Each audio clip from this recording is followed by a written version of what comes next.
Dalam tahun 1918 hingga tahun 1920, dunia kita ni pernah berdepan dengan cabaran yang cukup gila. Korang bayangkan, dalam tahun ni dunia berdepan dengan Perang Dunia Pertama. Bukan setakat Perang Dunia Pertama, tapi dunia juga berdepan dengan cabaran penularan wabak penyakit. Wabak penyakit apa tu? Kena tengok video ni sampai habis.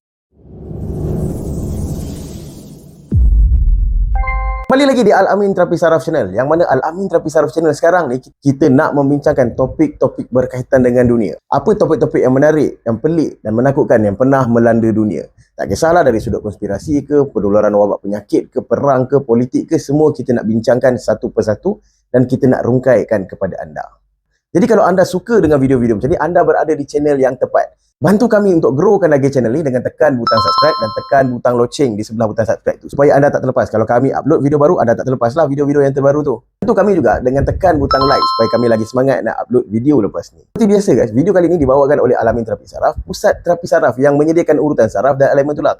Kalau korang ada masalah berkaitan dengan otot, berkaitan dengan saraf, boleh cuba teknik urutan saraf dan elemen tulang yang disediakan oleh pusat terapi saraf Al-Amin. Macam mana nak kontak diorang ni? Kami ada tinggalkan nombor telefon di skrin anda. Boleh pause kalau nak tengok. Boleh salin dekat kertas, jangan biar terlepas. Tapi kalau korang malas nak pause, boleh klik link di description. Kita tinggalkan nombor telefon untuk anda kontak. Jadi cakap banyak pun tak guna, jom kita terus ke video kita. Korang bayangkan, pada tahun 1918, dunia pada ketika itu tengah bergolak dengan Perang Dunia Pertama. Yang ni nak tunjuk kuat, yang ni nak tunjuk senjata. Dunia ketika itu tengah berperang. Masyarakat pada ketika itu tengah bising, tengah bingit dengan bunyi senjata, dengan bunyi peluru, bunyi mortar, bunyi bom. Mereka hidup dalam ketakutan sebab kalau keluar je mungkin boleh terkena peluru sesat. Tapi dalam pada tu, mereka tak sedar yang ada ancaman lain yang sama teruk dengan peluru-peluru sesat ni tadi, iaitu ancaman Spanish Flu.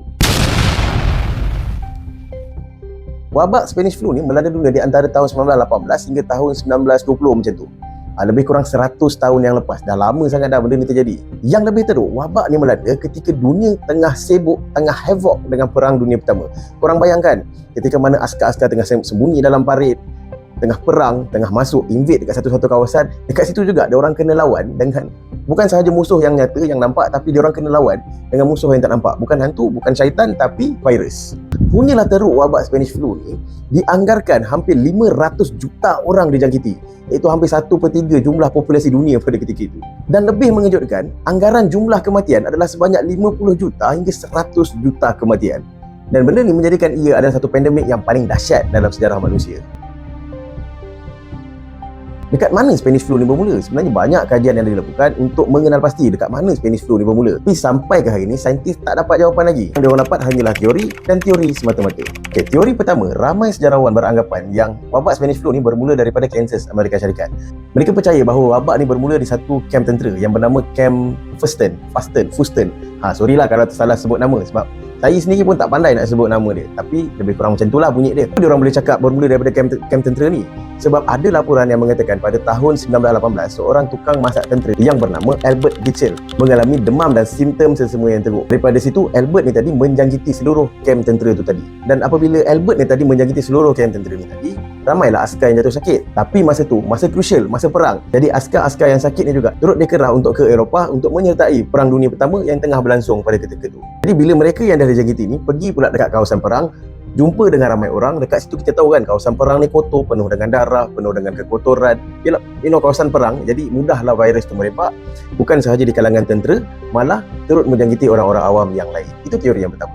Teori yang kedua, dikatakan wabak ni muncul daripada Perancis. Sama juga macam teori yang pertama tadi, dia bermula daripada kamp tentera. Yang mana keadaan kamp tentera ni bukanlah satu keadaan yang cozy, yang baik. Keadaan kamp tentera ni kotor, sempit, penuh sesak, penuh dengan orang, ada askar yang tercedera, macam-macam lah. Jadi itu memudahkanlah untuk virus ni merebak. Teori ketiga, ada juga yang menyatakan bahawa wabak ni bermula daripada China. Yang mana wabak ni dimulakan oleh pekerja-pekerja buruh yang membantu perang. Mungkin pekerja-pekerja buruh ni yang buat senjata ke, yang angkut senjata ke. Jadi mereka inilah yang menularkan lagi virus ni, wabak ni, sehingga menjangkiti semua orang. Tapi masih lagi tak ada bukti yang konkret yang menyokong hujah ni. Kalau kita tengok daripada tiga teori tadi, kata mulanya daripada Amerika, mula daripada Perancis, mula daripada China, tiga negara ni tak ada kena-mengena pun dengan Sepanyol. Tapi kenapa dia dipanggil Spanish flu? Itu yang menariknya, sebab wabak ni memang bukan berasal daripada Sepanyol pun. Tapi kenapa dia dipanggil Spanish flu? Sebab masa Perang Dunia berlangsung, media-media daripada Barat, Amerika, Britain, Jerman, Perancis, mereka ni tapis maklumat dengan banyak. Salah satu sebabnya untuk tak bagi rakyat mereka panik. Yalah, korang bayangkanlah, dengan perang yang tengah berlangsung, dengan wabaknya lagi, mahu tak panik rakyat masa tu? Ancaman kematian boleh datang daripada pelbagai arah, daripada yang nyata dengan yang tak nyata. Jadi media-media ni tadi tapis berita cukup-cukup. Tapi media daripada Sepanyol ataupun negara Sepanyol tu sendiri, mereka ni satu kuasa yang berkecuali. Jadi mereka bebas melaporkan apa yang berlaku di dunia, termasuklah wabak ni tadi. Jadi disebabkan berita tentang penularan wabak ni tadi, media Sepanyol yang laporkan, lama-kelamaan orang beranggapan bahawa wabak ni berasal daripada Sepanyol. Dalam masa setahun lebih ataupun 2 tahun sahaja, wabak ni berkembang dengan cukup gila. Korang bayangkan tadi, sampai 500 juta orang yang dijangkiti dan lebih kurang 100 juta kematian yang dilaporkan. Tapi macam mana wabak ni boleh menular dengan begitu cepat? So, siapa ejen-ejen ataupun watak-watak yang membantu ataupun membawa wabak ni untuk menular dengan lebih cepat? Okey, yang pertama sekali, of course lah, askar-askar dalam Perang Dunia. Jumlah askar ni terlalu ramai, bukan sahaja melibatkan satu negara tau. Bila kita cakap Perang Dunia pada ketika itu, dia bukan melibatkan satu negara, tapi melibatkan banyak negara dalam dunia dan melibatkan beratus-ratus ribu, mungkin jutaan askar. Jadi mereka ni adalah ejen terbaik yang membantu menularkan lagi virus ni. Yang kedua, doktor dan jururawat. Doktor dengan jururawat ni, diorang bekerja per vaksin tanpa antibiotik. Mereka ini adalah golongan yang paling terdedah dengan penularan virus. Dan ramai doktor dan jururawat sendiri yang dijangkiti. Secara tak langsung, mereka bantu jangkitkan pesakit-pesakit lain dengan virus ni tadi. Maklumlah, zaman tu zaman krusial. Sakit keluar masuk hospital macam keluar masuk hotel. Dengan askarnya lagi, dengan orang awamnya lagi. Keadaan memang betul-betul crowded dekat hospital. Dengan sakit biasa, dengan sakit parah, dengan luka semuanya. Jadi keadaan ini menyebabkan doktor turut dijangkiti, jururawat turut dijangkiti, dan lebih mudahlah virus tu nak merebak. Yang ketiga, Raja Sepanyol. Ada laporan juga menyatakan bahawa Raja Sepanyol, Raja Alfonso ke-13 turut dijangkiti oleh wabak ni. Tapi baginda ni berjaya sembuh lah. Dan tak mustahil bila Raja dijangkiti, Raja ni kan duduk dalam istana. Jadi bila dia berjumpa dengan pembesar-pembesar dia ada mesyuarat, dia ada meeting dengan pembesar-pembesar dia semua. Jadi dekat situ dah penularan itu berlaku dan pembesar-pembesar ni tadi keluar daripada istana, menyebarkan pula kepada orang lain. So, apa yang pesakit-pesakit Spanish flu ni dapat kalau dia dijangkiti? Dia rasa apa sebenarnya? Sebenarnya pada peringkat permulaan, diorang ni rasa macam simptom demam sesama yang biasa je. Which is demam panas, sesama, batuk-batuk, mungkin rasa loya, lemah badan, lesu tubuh. Itu di peringkat awal. Tapi, bila virus ni makin lama makin merebak, makin lama makin agresif, dekat situlah simptom dia jadi lagi teruk. Ada sesetengah pesakit yang dilaporkan sukar bernafas. Paru-paru dipenuhi dengan cecair. Kulit ni bertukar menjadi kebiruan. Bibir menjadi ungu. Lepas tu batuk berdarah. Dan bila semua ni ada, kemungkinan untuk pesakit ni tadi mati adalah tinggi. Ada juga laporan yang menyatakan bahawa ada pesakit yang sembuh, yang sihat di waktu pagi, tapi tiba-tiba meninggal di waktu malam.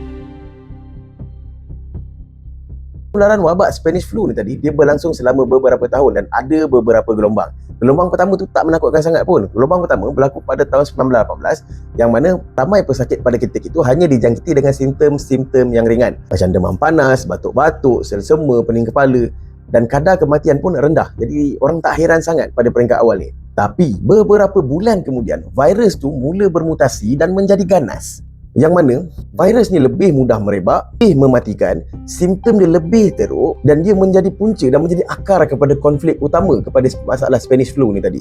Gelombang kedua ni dia muncul sekitar bulan September pada tahun 1918 tu tadi. Dan pada ketika ini memang dunia tengah galak berperang.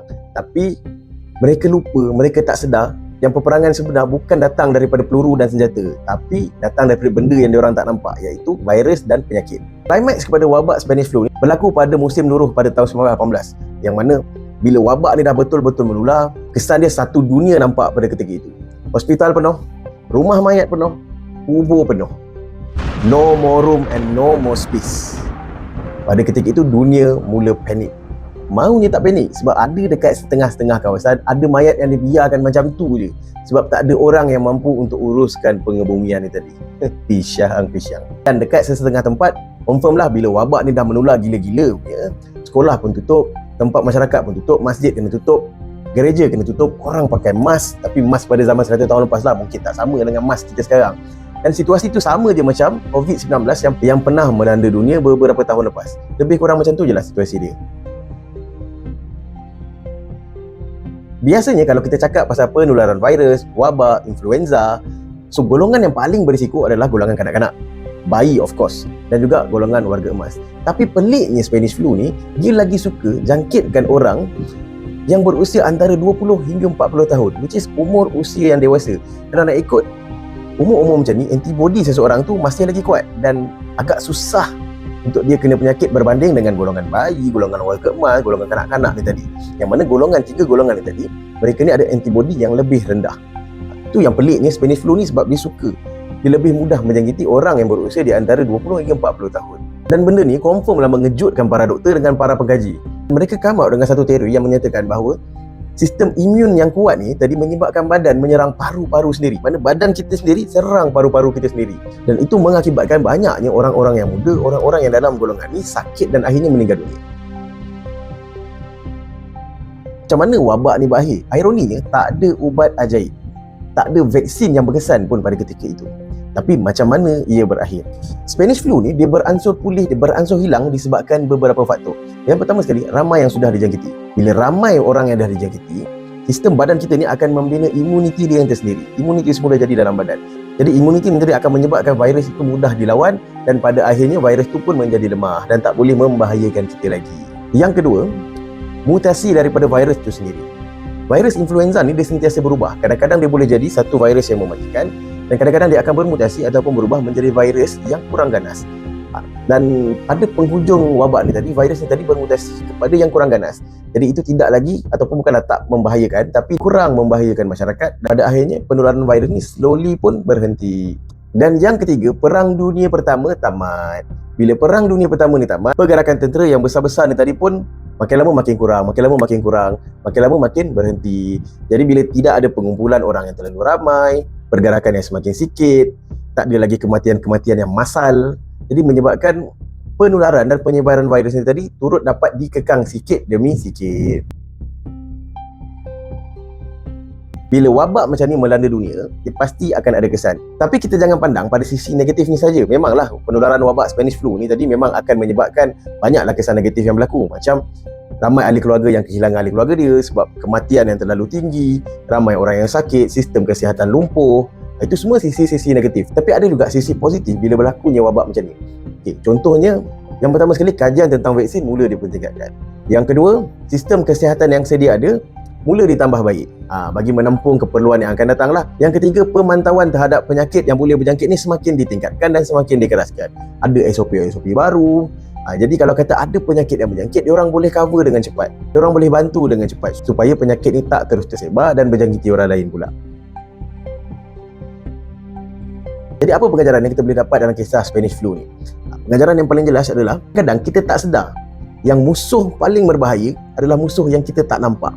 Yalah, dalam kisah Spanish flu ni tadi, ketika mana dunia pada ketika itu sibuk dengan Perang Dunia Pertama, yang kita nampak senjata, yang kita nampak machine gun, yang kita nampak kapal terbang, helikopter pembunuh dan sebagainya, peluru, mortar, bom dan sebagainya, kita tak sedar yang membunuh sebenarnya adalah satu benda yang tak nampak, virus yang sangat kecil, yang mana ini lebih mematikan daripada bom ni tadi.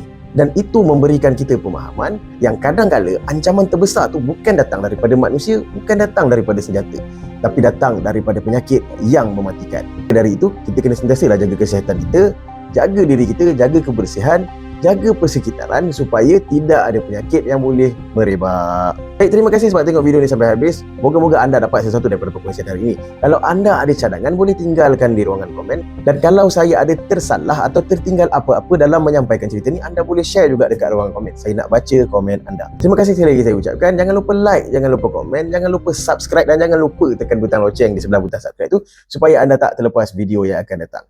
Ingat selalu, alamin terapi saraf, sihat itu nikmat.